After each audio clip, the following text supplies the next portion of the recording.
السلام علیکم ناظرین، ایم آر نیوز ہیڈ لائنز میں ایک بار پھر آپ کو خوش آمدید۔ میں ہوں راشدہ حفیظ۔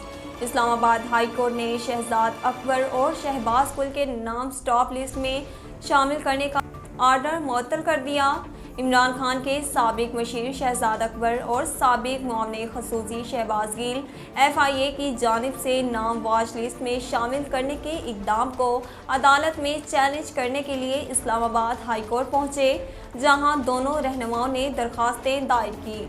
PTI کے دونوں رہنماؤں نے عدالت میں الگ الگ درخواستیں دائر کی ہیں، جن پر سماعت کے لیے آج ہی بینچ تشکیل دینے کی استدعا کی گئی ہے۔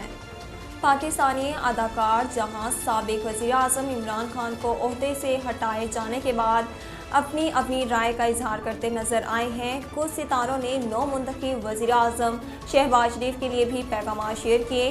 پاکستانی اداکار ارمینا رانا خان شہباز شریف کے وزیر اعظم منتخب ہونے پر خاصی ناراض دکھائی دیں۔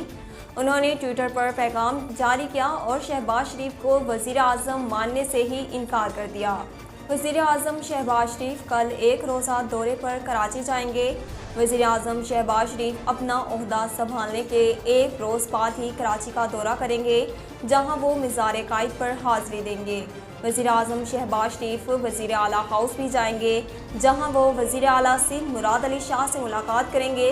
ذرائع کا کہنا ہے کہ وزیر اعظم شہباز شریف کے MQM پاکستان کے عارضی مرکز بہادر آباد بھی جانے کا امکان ہے۔ بین الاقوامی کریڈٹ ریٹنگ ایجنسی فچ نے پاکستان کی معیشت کے لیے خطرے کی گھنٹی بجا دی۔